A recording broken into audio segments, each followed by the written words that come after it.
الله ولي الذين آمنوا يخرجهم من الظلمات إلى النور والذين كفروا أولياؤهم الطاغوت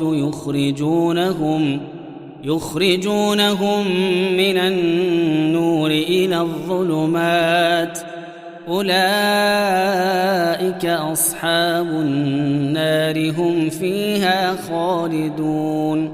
அன்றி அல்லாஹ்வே நம்பிக்கையாளர்களின் பாதுகாவலர். அவன் அவர்களை இருள்களிலிருந்து வெளியேற்றி ஒளியின் பக்கம் செலுத்துகின்றான்.